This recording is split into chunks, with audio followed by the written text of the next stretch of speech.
അപ്പൊ ഈ മീറ്റുകളുടെ ഇടയിലൂടെ ഹീറോയിന് ചെറുതായിട്ട് അവനെ കാണാം, പൂർണ്ണമായിട്ട് കാണുന്നില്ല. ഇവളോടൊന്ന് പേടിച്ച് ഓടാൻ ഇറങ്ങുമ്പോഴാണ് ഡാഡി അങ്ങോട്ട് വരിക. ഡാഡിയോട് ഇവള് പറയും, ഞാൻ അയാളെ കണ്ടു, ആ മീറ്റുകളുടെ പുറകിൽ അയാളുണ്ട്, ഞാൻ അയാളെ കണ്ടു. ഡാഡി നോക്കുമ്പോൾ ആരെയും കാണുന്നില്ല. അധികം വൈകാതെ കൂടുതൽ പോലീസിനെയും ഫോറൻസിക്കിനെയും ഇവർ വിളിച്ചു വരുത്തി. മരിച്ച ബോഡി ആരുടേതാണെന്ന് ഐഡന്റിഫൈ ചെയ്തിട്ടില്ല, അതിന് ഇനിയും സമയം വേണം. ഇപ്പൊ ഒരു ഫസ്റ്റ് റിപ്പോർട്ട് മാത്രമേ എടുക്കാൻ പറ്റുള്ളൂ. ബോഡി കാണുന്ന അവസ്ഥയിൽ കഴുത്തി കുരുക്കിട്ടാണ് തൂക്കി വെച്ചിരിക്കുന്നത്. അതായിരിക്കാം മരണകാരണം. നെഞ്ചിൽ എം എന്ന് എഴുതിയിട്ടുണ്ട്. ബോഡി ഫ്രീസ് ആയിട്ടുണ്ട്. നല്ല കട്ടയ്ക്ക് കല്ല് പോലെ ബോഡി ഫ്രീസ് ആയിരിക്കുകയാണ്. എന്നാൽ ആ മുറിയിൽ 37 ഡിഗ്രീസേ ഉള്ളൂ. എന്നിട്ട് എന്തുകൊണ്ട് ഈ ബോഡി ഇത്രയധികം ഫ്രീസ് ആയിരിക്കണം? അതിന് മറ്റെന്തെങ്കിലും കാരണമുണ്ടോ? ഡോക്ടർ പറയും, ബൈ ദ വേ ബാക്കിയുള്ളതെല്ലാം പിഗ്മീറ്റ് ആയതുകൊണ്ട് വാട്ടർ ഡെൻസിറ്റി കുറവാണ്, എന്നാൽ ഹ്യൂമൻ ബോഡിയിൽ വാട്ടർ ഡെൻസിറ്റി കൂടുതലായിരിക്കും. ഒരുപക്ഷെ അതായിരിക്കാം കാരണം. എന്നാലും കുറേ സമയം ഫ്രീസറിലുണ്ടെങ്കിൽ മാത്രമേ ഇത്രയധികം സ്റ്റിഫ് ആവാനുള്ള സാധ്യതയുള്ളൂ. അത് കേൾക്കുമ്പോൾ ഡാഡി പറയും, ഈ ഫാക്ടറി പകല് മുഴുവൻ ഓണായിരുന്നു. ആ സമയത്തല്ല കില്ലർ ബോഡി ഇവിടെ കൊണ്ടുവന്ന് വെച്ചിരിക്കുന്നു. വൈകുന്നേരത്താണ് കുറച്ച് സമയമായിട്ടുള്ളൂ. ഈ ചെറിയ സമയം കൊണ്ട് ബോഡി ഇത്ര സ്റ്റിഫ് ആവണമെങ്കിൽ ശരീരം വെള്ളത്തിൽ നനച്ചിട്ടുണ്ടാവണം. ഡോക്ടർ പറയും, അതെ, മേ ബി അങ്ങനെ ആയിരിക്കാം. അപ്പൊ ഡാഡി, ഞാൻ ബിയർ ബോട്ടിൽ പെട്ടെന്ന് ചില്ലാവണമെങ്കിൽ നനഞ്ഞ തുണി ചുറ്റി ഫ്രീസറിൽ വെക്കാറുണ്ട്. അപ്പൊ ബോട്ടിൽ പെട്ടെന്ന് തണുത്ത് കിട്ടും. ഇങ്ങനൊരു വിവരം എന്നോടാരും പറഞ്ഞിട്ടില്ല. വൃത്തികെട്ട കുടിയന്മാർ. ഒന്നുകൂടെ പറഞ്ഞുതരാം. നനഞ്ഞ പേപ്പറോ തുണിയോ ചുറ്റി ബിയർ ബോട്ടിൽ ഫ്രീസറിൽ വെച്ചാൽ പെട്ടെന്ന് അത് തണുത്ത് കിട്ടൂത്രേ. എന്തൊക്കെയാ അത്, ബ്ലഡി ഫൂൾസ്.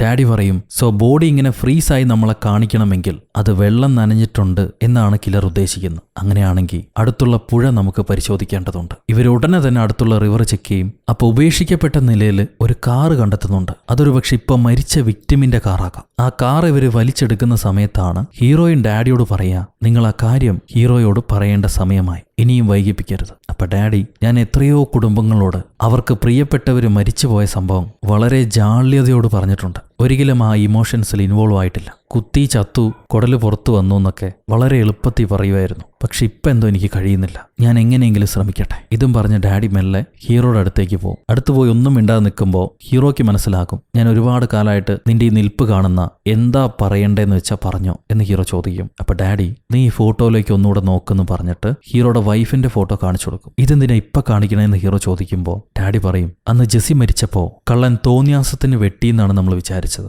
അതങ്ങനെയല്ല, അവളുടെ നെഞ്ചിൽ വി ഷേപ്പിൽ കാർവ് ചെയ്താണ്. ഈ കില്ലറുടെ ഫസ്റ്റ് വിക്ടിം നമ്മുടെ ജെസ്സി ആയിരുന്നു. ഇത് കേൾക്കുമ്പോൾ ഹീറോ വിശ്വസിക്കില്ല. ഇല്ല, ഒരിക്കലുമില്ല, അതങ്ങനെയൊന്നുമല്ല. അവള് മരിച്ചിട്ട് എത്ര കാലമായി? എന്നോടോ അവളോടോ വിരോധമുള്ളത് ആർക്കാണ്? നീ പറയുന്നത് ഞാൻ വിശ്വസിക്കില്ല. അവളെ കെട്ടിത്തൂക്കിയിട്ട് പോലുമില്ല. അങ്ങനെയല്ലല്ലോ അവൻ ചെയ്യാറ്. അത് കേൾക്കുമ്പോൾ ഡാഡി പറയും, അവന് കെട്ടിത്തൂക്കാനുള്ള അവസരം ഉണ്ടായിട്ടുണ്ടാവില്ല. അപ്പോഴേക്കും നീ അവിടെ എത്തിയിട്ടുണ്ടാവും. അതായിരിക്കാം കാരണം. ഞാൻ പറയുന്നത് കേൾക്ക്. അന്ന് എന്താണ് സംഭവിച്ചത് അതെന്നോട് വെളിവായിട്ട് പറ. ഞാൻ ഇത്രയും കാലം നിന്നോട് ചോദിച്ചിട്ടില്ല. അതെനിക്കും വേദനയായിരുന്നു, നിനക്കും വേദനയാണെന്നറിയാം. പക്ഷെ ഇപ്പോ നമുക്കത് അറിഞ്ഞേ തീരൂ. പറയൂ. അപ്പൊ ഹീറോ പറയും, എങ്ങനെയാണ് ജെസ്സിയുടെ ബോഡി കണ്ടുകിട്ടിയതെന്ന്. ഭാര്യയും ഹീറോയും സെപ്പറേറ്റ് ആയിട്ട് കഴിയായിരുന്നു. ചില ഫാമിലി ഇഷ്യൂസും ഉണ്ട്. എന്നാൽ ഒരു ദിവസം ജെസ്സി വിളിച്ചു, നമ്മുടെ പ്രശ്നങ്ങളെല്ലാം പറഞ്ഞു തീർക്കാം, നമുക്ക് ഒരുമിച്ച് ജീവിച്ചുകൂടെ, എനിക്കൊന്ന് സംസാരിക്കാനുണ്ടെന്ന് പറഞ്ഞിട്ട് വീട്ടിലേക്ക് വരാൻ പറഞ്ഞു. അങ്ങനെ ഹീറോ വീട്ടിലേക്ക് പോവുകയാണ്. കാറ് പാർക്ക് ചെയ്തിട്ട് വീടിന് പുറകിൽ ഇവർക്കൊരു പൂന്തോട്ടമുണ്ട്. അവിടെ കുറച്ച് പൂക്കളുണ്ട്. ആ പൂക്കളുമായി ഭാര്യയെ ചെന്ന് കാണാമെന്ന് പറഞ്ഞിട്ട് ഹീറോ വീടിന് പുറകെ ചെന്ന് പൂക്കളും പറിച്ചിട്ട് വീടിനകത്തേക്ക് പോവാണ്. ഇത് കേൾക്കുമ്പോൾ ഡാഡി പറയും, ഒരുപക്ഷെ നീ ആ കാറ് പാർക്ക് ചെയ്ത് വീടിന് പുറകിലേക്ക് പോയ സമയം കില്ലർ നിന്നെ കണ്ടു കാണണം. അതുകൊണ്ടായിരിക്കണം അവന്റെ റിച്വൽസ് പാതി വഴിയെ നിർത്തി ജെസ്സിയെ കെട്ടിത്തൂക്കാതെ കൊന്നിട്ട് അവിടെ നിന്ന് ഓടിയിട്ടുണ്ടാവുക. ഹീറോ പറയും, ഞാൻ പൂക്കളുമായിട്ട് അകത്തേക്ക് പോയപ്പോൾ എന്റെ ജെസ്സി നെഞ്ചില് മുറിവായിട്ട് മരിച്ചിടക്കുന്ന കണ്ടത്. ആ സീൻ വീണ്ടും ആലോചിക്കുമ്പോഴേക്കും ഹീറോയുടെ കൺട്രോൾ പോകും. അവന് ഭയങ്കരമായിട്ട് ദേഷ്യം വരാം. ഈ വിക്ടിമിന്റെ കാറ് പോലീസുകാർക്ക് കണ്ടുകിട്ടി. പക്ഷെ അത് തുറക്കാൻ പറ്റുന്നില്ല. ഹീറോ ഒരു കല്ലെടുത്ത് അതിന്റെ ഗ്ലാസ് അടിച്ചു പൊട്ടിച്ചിട്ട് ഈ കാറിനകത്തുള്ള കുറച്ച് ഡോക്യുമെന്റ്സ് എടുക്കും. അതിൽ നിന്ന് മരിച്ചതാരാണെന്ന് ഇവർക്ക് മനസ്സിലായി. Eric Anderson. ഇനിയും അധികം സമയമില്ല, 24 മണിക്കൂറല്ലേ തന്നിട്ടുള്ളൂ. എത്രയും പെട്ടെന്ന് ഇവര് എറിക് ആൻഡർസന്റെ വീട്ടിലേക്ക് ചെല്ലും. ആ അഡ്രസ്സിലേക്ക് ചെല്ലും. ഇരുട്ടിലൂടെ വീടിനകത്തേക്ക് കയറുമ്പോൾ ഈ കില്ലർ ഒരു കെണി വെച്ചിട്ടുണ്ട്. എന്നാൽ ആ വയറിൽ തട്ടുമ്പോൾ ഇവർക്ക് അപകടമൊന്നും സംഭവിക്കില്ല. പെട്ടെന്നൊരു ശബ്ദം കേൾക്കാം. ബേസ്മെന്റിൽ എന്തോ ഓണായി. അത് ഓണാവാൻ വേണ്ടിയിട്ടായിരുന്നു കില്ലർ ആ കയറ് കെട്ടി വെച്ചിട്ടുണ്ടായിരുന്നു. ഇവര് ബേസ്മെന്റിലേക്ക് ചെല്ലും. അവിടെ മോൺട്രോ നഗരത്തിന്റെ ഒരു റിപ്ലിക്ക, ഒരു ചെറിയ രൂപം ഉണ്ടാക്കി വെച്ചിട്ടുണ്ട്. അതിൽ ലൈറ്റ് എല്ലാം കത്തി ട്രെയിൻ ഓടുന്നു കാണാം. അത് കാണാൻ വേണ്ടിയിട്ടാണ് കില്ലർ ഇവരിവിടം വരെ എത്തിച്ചിരിക്കുന്നത്. ഡാഡിക്ക് മനസ്സിലായി അടുത്ത വിക്ടിമിനെ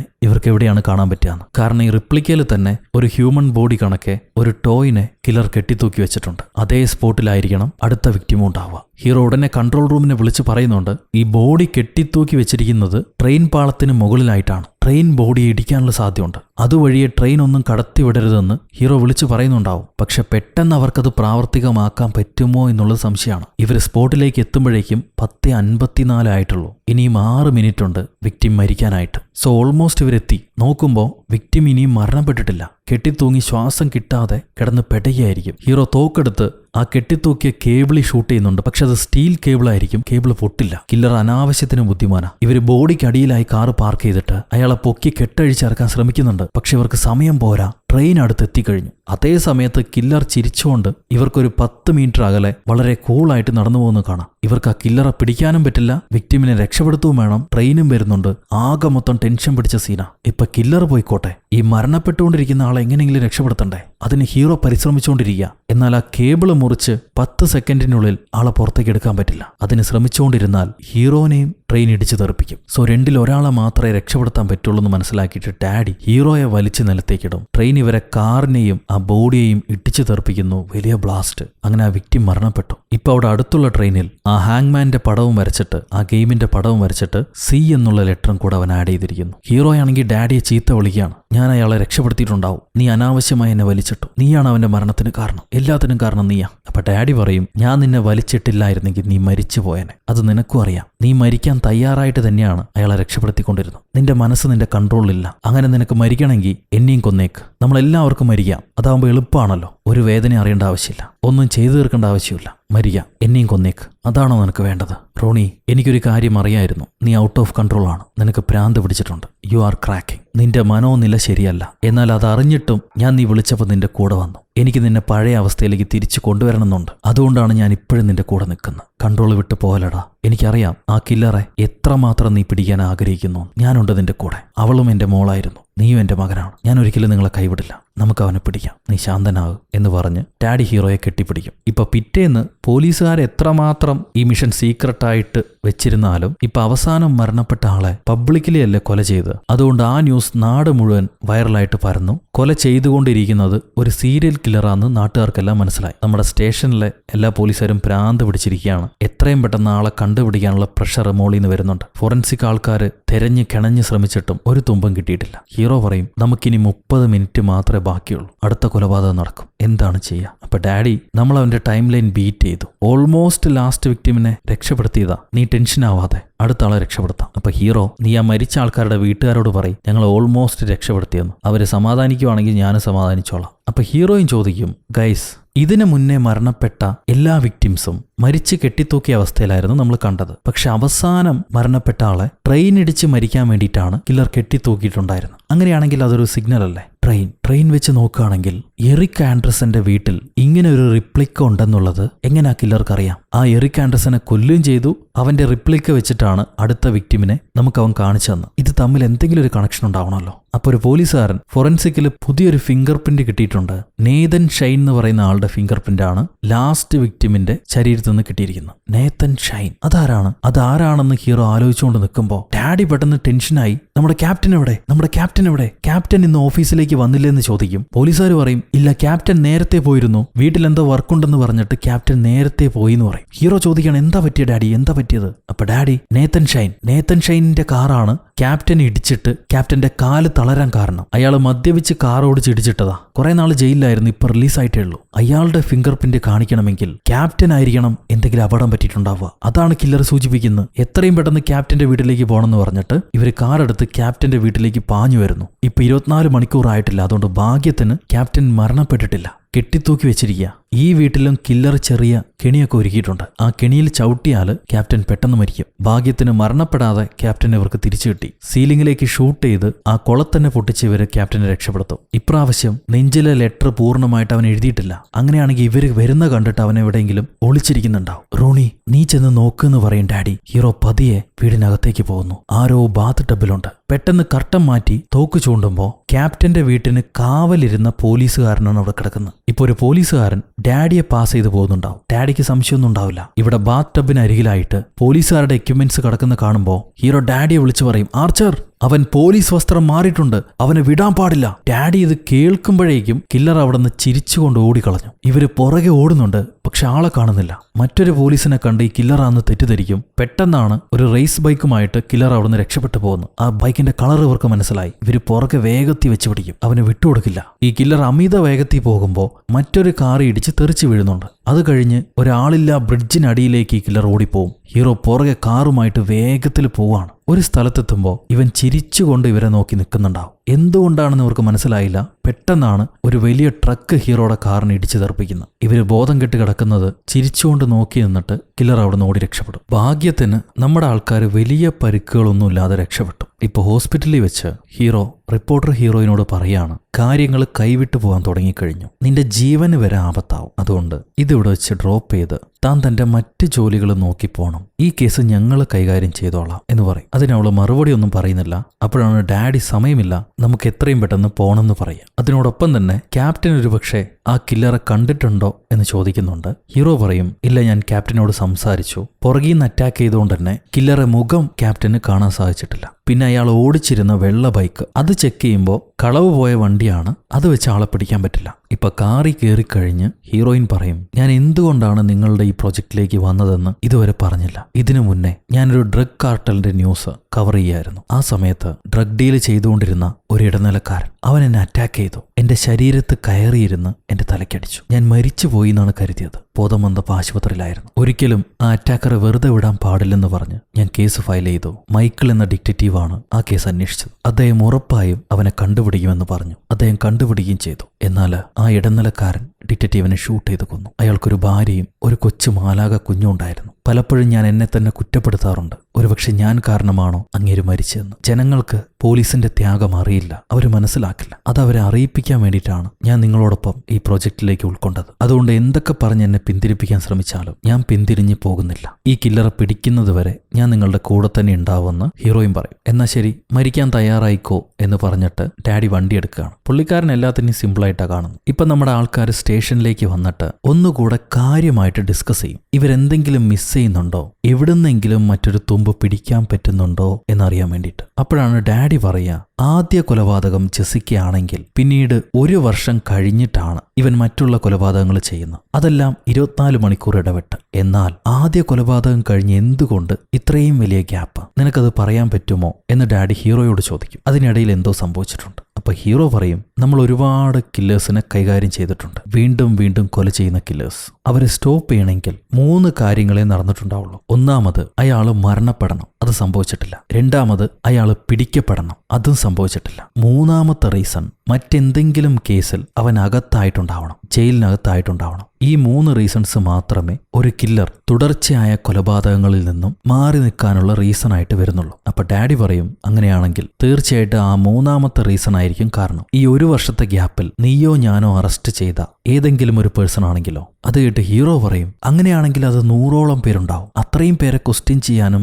ഇൻവെസ്റ്റിഗേറ്റ് ചെയ്യാനുമുള്ള സമയമില്ല നമുക്ക്, മറ്റെന്ത് വഴിയാണുള്ളത്? അപ്പൊ ഹീറോയിൻ പറയും, നിങ്ങൾ 2 പേരുടെയും ബാഡ്ജ് നമ്പർ അവൻ എഴുതി വെക്കണമെങ്കിൽ നിങ്ങൾ 2 പേരെയുമാണ് അവൻ വിളിച്ചിരിക്കുന്നത്. അതിന് പുറകിലൊരു റീസൺ ഉണ്ടാവും. ഇത് കേട്ട് ഡാഡി പറയും, തീർച്ചയായിട്ടും അങ്ങനെയാണെങ്കിൽ കഴിഞ്ഞ വർഷം അറസ്റ്റ് ചെയ്യപ്പെട്ട ആൾക്കാരെ ലിസ്റ്റ് എടുത്ത് അതിൽ സോർട്ട് ഔട്ട് ചെയ്ത് നമ്മുടെ പ്രതിയുമായിട്ട് മാച്ച് ചെയ്യുന്ന ആൾക്കാരെ കണ്ടുപിടിക്കാം. അങ്ങനെയാവുമ്പോൾ കുറച്ച് പേരല്ലേ വരുള്ളൂ. ഇതിവര് പറഞ്ഞുകൊണ്ടിരിക്കുമ്പോൾ തന്നെ സമയം 11 മണിയായി. കില്ലർ നിശ്ചയിച്ചിരുന്ന അടുത്ത കൊലപാതകം നടക്കുന്ന സമയമായി. അധികം വൈകാതെ ഇവർക്കൊരു കോൾ വരുന്നു. സിറ്റിയിൽ ആളൊഴിഞ്ഞൊരു ഭാഗത്ത് ഒരു ലേഡിയുടെ ഡെഡ് ബോഡി കെട്ടിത്തൂക്കി വെച്ച അവസ്ഥയിൽ കാണപ്പെടുന്നു. ഇവര് ചെന്ന് നോക്കുമ്പോൾ അത് ജോയി എന്ന ലേഡിയാണ്. ആദ്യം ഹീറോ കണ്ട കൊലപാതകമല്ലേ, ആ പെണ്ണിന്റെ ഗേൾഫ്രണ്ട്. ഡാഡി പറയും, ക്യാപ്റ്റനെ നമ്മൾ രക്ഷപ്പെടുത്തിയതുകൊണ്ട് അവൻ റിവെഞ്ച് ആയിട്ടാണ് ജോയിയെ കൊന്നിരിക്കുന്നത്. ഹീസ് ദാറ്റ് കൈൻഡ് എ ഗൈ. നമ്മളെ തളർത്താൻ അവൻ നമുക്ക് ചുറ്റുമുള്ള ആരെ വേണമെങ്കിലും കൊല്ലാം. എത്രയും പെട്ടെന്ന് അവനെ കണ്ടുപിടിക്കണം. ഇവര് സ്റ്റേഷനിൽ വന്നിട്ട് അവിടുത്തെ ലേഡി ഓഫീസറിനോട് ചോദിക്കും, കണ്ടുപിടിച്ചോ, ഞങ്ങൾ പറഞ്ഞ അടയാളത്തിലുള്ള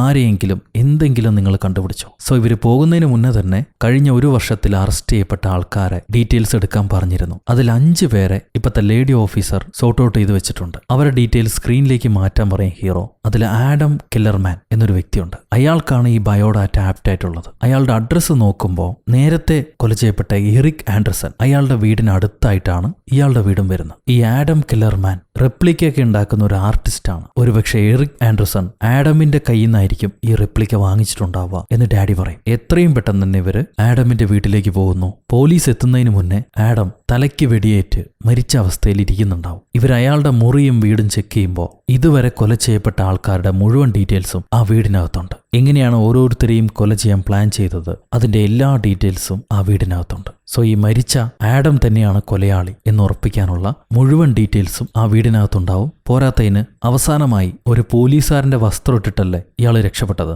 ആ പോലീസ് വസ്ത്രവും ഈ വീടിനകത്തുണ്ടാവും. ഡാഡി പറയും നമ്മൾ തേടി വന്ന ആളെ നമുക്ക് കിട്ടിക്കഴിഞ്ഞു, പക്ഷെ ജീവനോടെ അല്ലെന്ന് മാത്രം. അപ്പൊ റിപ്പോർട്ടർ ചോദിക്കും അങ്ങനെയാണെങ്കിൽ കേസ് കഴിഞ്ഞോ, നമ്മൾ തേടി വന്ന കില്ലർ ഇവനാണെങ്കിൽ കേസ് ഇതോടെ തീർന്നോ എന്ന് ചോദിക്കും. ഡാഡി പറയും മേ ബി തീരാനാണ് സാധ്യത, പക്ഷെ ഒന്നുകൂടെ അനലൈസ് ചെയ്യാനുണ്ട്. എന്തായാലും ഇവിടം വരെ എത്തിയില്ലേ, ഇനി താൻ നിന്ന് സമയം കളയണ്ട, ബാക്കിയുള്ള കാര്യങ്ങൾ ഞാൻ നോക്കിക്കോളാം, നീ വീട്ടിലേക്ക് പോയിക്കോ എന്ന് പറഞ്ഞിട്ട് ഡാഡി റിപ്പോർട്ടറെ തിരിച്ച് പറഞ്ഞു വിടും. എന്നാൽ ഹീറോയ്ക്ക് സമാധാനമായിട്ടില്ല.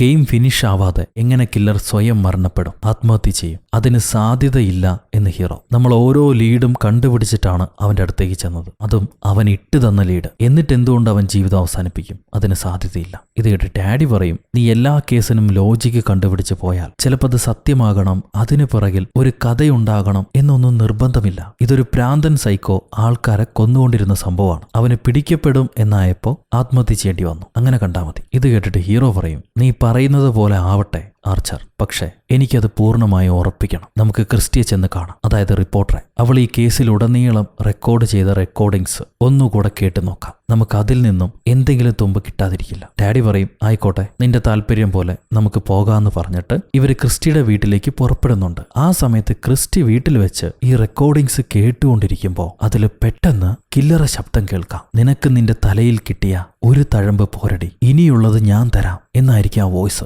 ഇത് കേട്ടുടനെ പെണ്ണ് ചാടി ഫോൺ എടുക്കും ഹീറോസിനെ വിളിക്കാൻ വേണ്ടി. പക്ഷെ അപ്പോഴേക്കും കില്ലർ പുറകിന്ന് അവളെ അറ്റാക്ക് ചെയ്ത് കഴിഞ്ഞു. അവളെ വലിച്ചടിച്ച് ബോധം കെടുത്താൻ ശ്രമിക്കുമ്പോൾ ഇവള് കില്ലറെ കഴുത്തി പിടിച്ച് അവന്റെ ചെയിൻ പൊട്ടിച്ച് നിലത്തിടുന്നുണ്ട്. എന്നാലും അവൾക്ക് രക്ഷപ്പെടാൻ പറ്റിയില്ല. ഇവൻ അവളെ പൊക്കി ഭിത്തിയിലടിച്ച് ബോധം കെടുത്തി, എന്നിട്ട് എങ്ങോട്ടോ വലിച്ചെടുത്തുകൊണ്ട് പോയി. ഹീറോയും ഡാഡിയും ക്രിസ്റ്റിയുടെ വീട്ടിലേക്ക് വരുമ്പോൾ അവൾ അറ്റാക്ക് ചെയ്യപ്പെട്ടു എന്നുള്ളത് മനസ്സിലായി. അവളുടെ മൊബൈൽ നമ്പർ വെച്ച് ട്രേസ് ചെയ്യാൻ പറ്റുമോ നോക്കുമ്പോൾ മൊബൈൽ ഈ വീട്ടിൽ തന്നെ ഇട്ടിട്ടാണ് കില്ലർ അവളെ കൊണ്ടുപോയിരിക്കുന്നത്. എന്നാൽ ഇവർക്ക് മറ്റൊരു തുമ്പ് കിട്ടും, ഒരിക്കലും പ്രതീക്ഷിക്കാത്തൊരു തുമ്പ്. ആ കില്ലറെ കഴുത്തി കിടന്ന ചെയിൻ അത് ഡാഡി കാണുന്നുണ്ട്. അത് കണ്ട ഉടനെ ഡാഡിക്ക് മനസ്സിലായി അതെവിടെ വെച്ചാണ് അങ്ങേരെ അവസാനമായിട്ട് കണ്ടതെന്ന്. നമ്മൾ സിനിമയുടെ തുടക്കത്തിൽ ഡാഡിയുടെ കാറിനെ ഒരു വാൻ ഉരസിപ്പോയില്ലേ, ആ വാനിൽ കടന്നിരുന്ന ചെയിനാണത്. ഡാഡി പറയും എനിക്ക് മനസ്സിലായി, കില്ലർ ആരാണെന്ന് മനസ്സിലായി. എന്റെ കാറിനിട്ട് ചെരണ്ടി ഒരുത്തനുണ്ട്, കഴിഞ്ഞ വർഷം ആ കേസിനാണ് അവൻ അറസ്റ്റിലായത്. അവന്റെ ഡീറ്റെയിൽസ് ഉടനെ കണ്ടുപിടിക്കാൻ പറയും. ഈ നേരത്ത് കില്ലർ നമ്മുടെ ക്രിസ്റ്റിയെ കൊണ്ടുവന്ന് എവിടെയോ കെട്ടിവെച്ചിരിക്കുകയാണ്, ഒരു ഫാനിലിട്ട് മുറുക്കിയിട്ടുണ്ട്. ഇവൻ സ്വിച്ച് ഓൺ ആക്കുമ്പോൾ ആ ഫാൻ കറങ്ങി കഴുത്ത് മുറുകി ക്രിസ്റ്റി കൊല്ലപ്പെടണം. ആ സെറ്റപ്പിലാണ് അവൻ കെട്ടിവെച്ചിരിക്കുന്നത്. നീ എന്നെ ക്യാമറയ്ക്ക് മുന്നിൽ കൊണ്ടുവരാൻ ശ്രമിച്ചവളല്ലേ, ഇപ്പൊ നീ ക്യാമറയ്ക്ക് മുന്നിൽ എല്ലാവരും കാണെ കൊല ചെയ്യപ്പെടട്ടെ എന്ന് പറഞ്ഞിട്ട് ഹീറോയിനെ കെട്ടിവെച്ചിരിക്കുന്നത് കില്ലർ മൊബൈൽ കൊണ്ട് ഷൂട്ട് ചെയ്ത് ലൈവ് ഇടാൻ തുടങ്ങും. ഈ സമയത്ത് ഹീറോയും ഡാഡിയും കണ്ടുപിടിച്ചു അങ്ങേരെ അവസാനമായിട്ട് ഉരസിയ കാർ ആരുടേതാണെന്ന്. ജിമ്മി എന്ന് പേര് പറയുന്ന ആളുടേതാണ്. പാരന്റ്സിന്റെ ഡീറ്റെയിൽസ് എടുക്കാൻ പറയുമ്പോൾ ജോർജ് സ്റ്റുവാർട്ട് എന്നതാണ് ആ പയ്യന്റെ അച്ഛന്റെ പേര്. അമ്മ നേരത്തെ മരണപ്പെട്ടു. ഈ ജോർജ് സ്റ്റുവാർട്ട് എന്ന് പറഞ്ഞ അച്ഛൻ മകന്റെ മുന്നിൽ വെച്ച് തന്നെ ആത്മഹത്യ ചെയ്തതാണ്. ഇത് കേട്ടുടനെ ഡാഡിക്ക് ആൾ ആരാണെന്ന് മനസ്സിലാവും. എനിക്ക് മനസ്സിലായി ആൾ ആരാണെന്ന്. അവൻ എവിടെയായിരിക്കും നമ്മുടെ ക്രിസ്റ്റിയെ കൊണ്ടുപോയതെന്നും എനിക്ക് മനസ്സിലായി. അവന്റെ അച്ഛൻ മരണപ്പെട്ട ഡേറ്റ് എന്നാണെന്ന് ചോദിക്കുമ്പോൾ ഒക്ടോബർ 9 ഇന്നാണ് ഒക്ടോബർ 9. അവന്റെ അച്ഛന്റെ ആനിവേഴ്സറി അവൻ ആഘോഷിക്കുകയാണ്. അതിനുവേണ്ടിയാണ് ഇത്രയും പേരെ കൊല്ലുന്നത്. ഇത് പറഞ്ഞിട്ട് ഡാഡി പഴയ ഫ്ലാഷ് ബാക്ക് ആലോചിക്കും. ഡാഡി ചെറുപ്രായത്തിൽ പോലീസായിരിക്കുന്ന സമയത്ത് ഒരു ക്രൈം സീനിലേക്ക് ചെല്ലുന്നു. അവിടെ ഒരു അച്ഛൻ വീട്ടിൽ തൂങ്ങി മരിച്ച അവസ്ഥയിൽ കിടക്കുന്നു. അയാളുടെ കഴുത്തിലുണ്ടായിരുന്ന ആ തലയോട്ടി ചെയിനാണ് ഇപ്പോഴും കില്ലറെ കയ്യിലുള്ളത്. ആ കില്ലർ മറ്റാരുമല്ല, ഈ അച്ഛന്റെ മകൻ തന്നെയാണ്. സ്വന്തം മകന്റെ മുന്നിൽ വെച്ചിട്ടായിരുന്നു അവന്റെ അച്ഛൻ ആത്മഹത്യ ചെയ്തത്. അതിന്റെ ട്രോമയുണ്ട് പയ്യന്. ഈ അച്ഛൻ മരണപ്പെട്ടത് 20 വർഷങ്ങൾക്ക് മുന്നേ അയാൾ ജോലി ചെയ്തുകൊണ്ടിരുന്ന പിഗ് ഫാമിൽ വെച്ചിട്ടാണ്, പന്നികളെ വളർത്തുന്ന പിഗ് ഫാമിൽ വെച്ചിട്ട്. അവിടേക്കായിരിക്കണം ഹീറോയിനെ കൊണ്ടുപോയിട്ടുണ്ടാവുക എന്ന് ഡാഡി പറയും. അപ്പൊ ഹീറോ ആ പിഗ് ഫാംസ് ഒക്കെ മാറിയിട്ട് ഒരുപാട് കാലായി, ഇപ്പൊ അവിടെ മുഴുവൻ കെട്ടിടങ്ങളാണ്, അത് സിറ്റിയായി മാറിക്കഴിഞ്ഞു എന്ന് പറയും. സോ ആ സിറ്റിനെ ആയിരുന്നു ഹീറോയിന്റെ കൂടെ ആദ്യമായിട്ട് കാറിൽ പോകുമ്പോൾ അവര് രണ്ടുപേരും ആ സിറ്റി കണ്ടതും സംസാരിച്ചതും. സോ ഇപ്പൊ ആ പിഗ് ഫാമില്ല, മുഴുവൻ സിറ്റിയാണെന്ന് പറയുമ്പോൾ വില്ലൻ ഹീറോയിനെ അങ്ങോട്ട് കൊണ്ടുപോകാനുള്ള സാധ്യതയില്ല. അപ്പോഴാണ് ക്യാപ്റ്റൻ ഇവരെ വിളിക്കുക. റൂണി, ഞങ്ങൾക്ക് ചില വിഷ്വൽസ് കിട്ടുന്നുണ്ട്. ആ കില്ലർ കില്ലർ ഹീറോയിനെ കെട്ടിവെച്ചിരിക്കുന്നത് ലൈവായിട്ട് ഒരു പ്ലാറ്റ്ഫോമിൽ ഇട്ടിട്ടുണ്ട്. പക്ഷെ അത് എവിടെയാണെന്ന് അറിയില്ല. അപ്പൊ ഡാഡി ചോദിക്കും, ആ വീഡിയോയിലൂടെ മറ്റെന്തെങ്കിലും നിങ്ങൾക്ക് കാണാൻ കഴിയുന്നുണ്ടോ? അവൾക്ക് ചുറ്റുമുള്ള മറ്റെന്തെങ്കിലും കാണാൻ കഴിയുന്നുണ്ടോ? ക്യാപ്റ്റൻ പറയും, അങ്ങനെ കാര്യമായിട്ടൊന്നും കാണാൻ കഴിയുന്നില്ല. കുറെ മാർബിൾ വാൾസും പ്ലേക്സും മാത്രമേ കാണുന്നുള്ളൂ. ഇത് കേട്ടുടനെ ഡാഡിക്ക് മനസ്സിലായി ഹീറോയിനെ ഒരു സെമിത്തേരിയിലേക്കാണ് കൊണ്ടുപോയിരിക്കുന്നത്. കില്ലർ അച്ഛനെ എവിടെയാണോ ബറി ചെയ്തിരിക്കുന്നത് അങ്ങോട്ടാണ് ഹീറോയിനെ കൊണ്ടുപോയിട്ടുള്ളത്. അതെന്തായാലും ഈ പരിസരത്തുള്ള ഗ്രേവ്യാർഡിൽ തന്നെയാണ്. ഇവർക്ക് 8 മിനിറ്റിൽ ആ ഗ്രേവ്യാർഡിലേക്ക് പോകാൻ പറ്റും. നമുക്ക് എത്രയും പെട്ടെന്ന് അങ്ങോട്ട് പോകാൻ പറ്റിയാൽ അവന്റെ ടൈം ലൈൻ നമുക്ക് ബീറ്റ് ചെയ്യാന്ന് പറഞ്ഞിട്ട് ഇവര് വണ്ടിയെടുത്ത് പാഞ്ഞു വരുന്നു. ഇപ്പൊ 10:55-30 സെക്കൻഡായി സമയം. ഇനി 4.5 മിനിറ്റിൽ കില്ലർ പെണ്ണിനെ കൊന്നുകളയും. ഇപ്പൊ ഹീറോയിൻ കില്ലറോട് ചോദിക്കുകയാണ്, എന്തിനു വേണ്ടിയിട്ടാണ് നീ ഈ ആളെ കൊല്ലുന്ന ഗെയിം നടത്തുന്നത്? കില്ലർ പറയും, എനിക്ക് കൺട്രോളിങ്ങിലുള്ളത് ഇഷ്ടമാണ്. ഞാനാണല്ലോ നിങ്ങളെല്ലാവരെയും കൺട്രോൾ ചെയ്ത് ഇത്രയും സമയം. അതെനിക്കിഷ്ടമാണ്. അതെനിക്കൊരു ലഹരിയാണ്. അപ്പൊ ഹീറോയിൻ ചോദിക്കും, കൊല ചെയ്യുന്ന ആൾക്കാരുടെ ശരീരത്ത് കീറി മുറിച്ചിട്ട് വീണ്ടും എന്തിനാണ് നീ വസ്ത്രം അണിയിച്ചു കൊടുക്കുന്നത്? അതിന് കില്ലർ പറയാ, ഞാനൊരു ഡിപ്പാർട്ട്മെന്റ് സ്റ്റോറിൽ വർക്ക് ചെയ്തിരുന്നു. അവിടുത്തെ മാനിക്കിൻസിനെല്ലാം ഞാനാണ് വസ്ത്രം ധരിപ്പിച്ചു കൊടുക്കുക. അതെനിക്ക് ഇഷ്ടമായിരുന്നു. ഇപ്പൊ നിങ്ങളെല്ലാം എന്റെ മാനിക്കിൻസ് അല്ലേ? ഞാനാണ് കൺട്രോളിലുള്ളത്. ഹീറോയിൻ ചോദിക്കും, നിനക്ക് പാസ്റ്റിൽ എന്തോ സംഭവിച്ചിട്ടുണ്ട്, അതുകൊണ്ടാണല്ലോ നീ ഇങ്ങനെയൊക്കെ ചെയ്യുന്നത്. എന്നാൽ ഇങ്ങനെ ആൾക്കാരെ കൊന്നതുകൊണ്ട് മാത്രം നിനക്ക് പാസ്റ്റിൽ സംഭവിച്ചത് മാറ്റിമറിക്കാൻ കഴിയില്ല. ഉടനെ വില്ലൻ ദേഷ്യപ്പെടാൻ തുടങ്ങും. നിങ്ങൾക്കൊന്നും അറിയില്ല. നിനക്കോ പോലീസുകാർക്കോ നാട്ടുകാർക്കോ പത്രക്കാർക്കോ ഒന്നും അറിയില്ല. ഞാൻ അനുഭവിച്ചു കൊണ്ടിരിക്കുന്ന വേദന അറിയില്ല. ഇനിയും ഒരൊറ്റ മിനിറ്റേ ബാക്കിയുള്ളൂ. പക്ഷെ നമുക്കൊരു കാണിയും കൂടെ വരാനുണ്ട്. അതുവരെ കാത്തിരിക്കുന്നു പറഞ്ഞിട്ട് ഇവൻ ഹീറോയിനെ കൊല ചെയ്യാൻ വേണ്ടി കാത്തിരിക്കുകയാണ്. സോ ഡാഡിയും ഹീറോയും ഇങ്ങോട്ട് വരുമെന്ന് ഇവൻ അറിയാം. അപ്പോഴേക്കും ഡാഡിയും ഹീറോയും അവിടെ എത്തിക്കഴിഞ്ഞു. സമയം കറക്റ്റ് 11. ഇവൻ മെഷീൻ ഓണാക്കിയ ഉടനെ ഡാഡി ദൂരേന്ന്, ജിമ്മി, ഇത് ഞാനാണ് ആർച്ചർ. ദയവ് ചെയ്ത് ഒരു നിമിഷത്തേക്ക് ഞാൻ പറയുന്ന കേൾക്ക്. ഞാൻ നിന്നെ അവസാനമായിട്ട് കണ്ടപ്പോൾ നീ ഇത്ര ചെറിയ കുഞ്ഞായിരുന്നു. നിനക്ക് എന്നോടുള്ള വിരോധം എനിക്ക് മനസ്സിലാവുന്നുണ്ട്. പക്ഷെ ഞാനല്ല നിന്റെ അച്ഛനെ കൊന്നത്. നിന്റെ അച്ഛൻ തന്നെയാണ് സ്വയം മരണപ്പെടുന്നത്, ആത്മഹത്യ ചെയ്യുന്നത്. എന്നാൽ എനിക്ക് ചെയ്യാൻ കഴിയുന്ന ചില കാര്യങ്ങളുണ്ടായിരുന്നു. നിന്നെ സംരക്ഷിക്കുക, നിന്റെ ജീവിതത്തെ നോക്കുക. ഞാനത് ചെയ്തില്ല. ആ കൊച്ചു പയ്യന് എന്താ പറ്റിയെന്ന് ഞാൻ ശ്രദ്ധിക്കുകയോ തിരിഞ്ഞു നോക്കുകയോ ചെയ്തില്ല. ഞാൻ ആ കുഞ്ഞിനെ മറന്നുപോയി, അല്ലെങ്കിൽ മനഃപൂർവ്വം ഒഴിവാക്കി കളഞ്ഞു. ഒരു തലവേദനയായി തലയിലെടുത്ത് വെക്കാൻ നിന്നില്ല. ഞാൻ ചെയ്ത് തെറ്റായിപ്പോയി. അത് കേട്ട് കില്ലർ പറയും, ഞാൻ എത്ര വലിയ ബ്രൂട്ടൽ പെയിൻസിലൂടെയാണ് യാത്ര ചെയ്തതെന്ന് തനിക്കറിയോ? അറിയില്ല. എന്റെ അച്ഛനും പോയി, വീടും പോയി, ബന്ധുക്കളില്ലാതെ, കൂട്ടുകാരില്ലാതെ, ചോദിക്കാനും പറയാനും ആരുമില്ലാതെ തെരുവിൽ കിടന്ന് ഞാൻ അനുഭവിച്ച വേദന അതൊന്നും തനിക്ക് മനസ്സിലാവില്ല. പക്ഷെ അതെല്ലാം ഞാൻ കടന്നു വന്നത് തനിക്ക് വേണ്ടിയിട്ടാണ് ആർച്ചർ, തന്നോടുള്ള പ്രതികാരത്തിന് വേണ്ടിയിട്ട്. അപ്പൊ ഡാഡി പറയും, നിനക്ക് വേണ്ടത് എന്നെയല്ലേ? എന്നെ ഉപദ്രവിക്കണം, എന്നോട് പ്രതികാരം ചെയ്യണം. അതിനു വേണ്ടിയല്ലേ നീ ഈ ഗെയിമൊക്കെ നടത്തിയത്? ഞാനിതാ വന്നിരിക്കുന്നു. ആ പെൺകുട്ടിയുടെ സ്ഥാനം എനിക്ക് തന്നേക്ക്. അവിടെ നിൽക്കേണ്ടത് ഞാനാണ്, അവളല്ല. അവളെ മാറ്റ്. ഞാൻ നിന്റെ അടുത്തേക്ക് വരാമെന്ന് പറഞ്ഞിട്ട് ഡാഡി കില്ലർ അടുത്തേക്ക് പോകുന്നു. പക്ഷെ അപ്പോഴേക്കും ഹീറോ പുറകെ വന്ന് കില്ലറെ തോളത്തേക്ക് ഷൂട്ട് ചെയ്തു. ഈ വെടികൊണ്ട കില്ലർ സ്വിച്ച് ഓൺ ആക്കിയിട്ടാണ് ഒഴിഞ്ഞു മാറുക. ഹീറോയിന്റെ കഴുത്ത് മുറുകാൻ തുടങ്ങി. ഭാഗ്യത്തിന് ഡാഡി വന്ന് ചെയിൻ ഷൂട്ട് ചെയ്ത് ഹീറോയിനെ രക്ഷപ്പെടുത്തി. ഇപ്പൊ കില്ലർ ഏത് വഴിക്കാ പോയെന്നറിയില്ല. ഹീറോ തോക്കുകൊണ്ട് കില്ലറെ പുറകെ പോകുന്നുണ്ട്. അവനൊരു വെടി കൊണ്ടിട്ടുണ്ടെങ്കിലും തിരിച്ച് ഹീറോനെ അറ്റാക്ക് ചെയ്യാൻ തുടങ്ങി. ഹീറോയുടെ കയ്യിലെ തോക്കും തെറിച്ചു പോകും. കില്ലർ അവന്റെ കയ്യിലെ കത്തി കൊണ്ട് ഹീറോനെ കുത്താൻ ശ്രമിക്കുന്ന സമയത്ത് ഡാഡി വന്ന് ആ കുത്ത് ഏറ്റുവാങ്ങി കില്ലറെ താഴേക്ക് തള്ളിയിടുകയും ചെയ്തു. സോ കില്ലർ തലയടിച്ച് വീണു. എന്നാൽ ഡാഡിയുടെ കഴുത്തിന് ആഴത്തിൽ കുത്തേറ്റതുകൊണ്ട് അങ്ങേർക്ക് അനങ്ങാൻ പറ്റില്ല. ഒരു മൂലയ്ക്ക് ഇരുന്നു പോവും. രക്തം കുടുകൂടാ ഒഴുകുന്നുണ്ട്. ആ സമയത്ത് ഡാഡി പറയും, ഞാനാണ് ഐ എവിക്ഷണം, ഞാനാണ് ആ ഐ. ഇതും പറഞ്ഞ് ഡാഡി ഓപ്പോസിറ്റ് വാളിലേക്ക് നോക്കുന്നുണ്ട്. അവിടെ എവിക്ഷണം എന്ന് പൂർണ്ണമായിട്ട്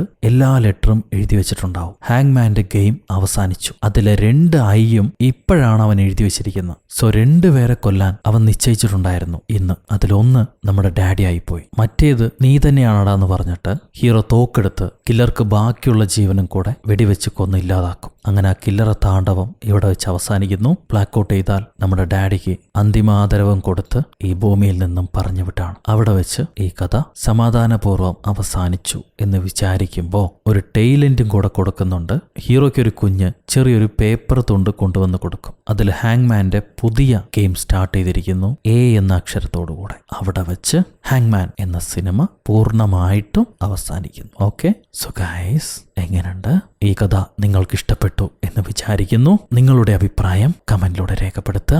ലൈക്ക് ചെയ്യാനും ഷെയർ ചെയ്യാനും പുതിയ കൂട്ടുകാരെല്ലാവരും ചാനൽ സബ്സ്ക്രൈബ് ചെയ്യാനും ഒരിക്കലും മറക്കരുത്. അടുത്തൊരു അടിപൊളി സിനിമയായിട്ട് വീണ്ടും കാണുന്നത് വരെ, until then it's bye from ഒരു കഥ സുലട്ടുമസ്.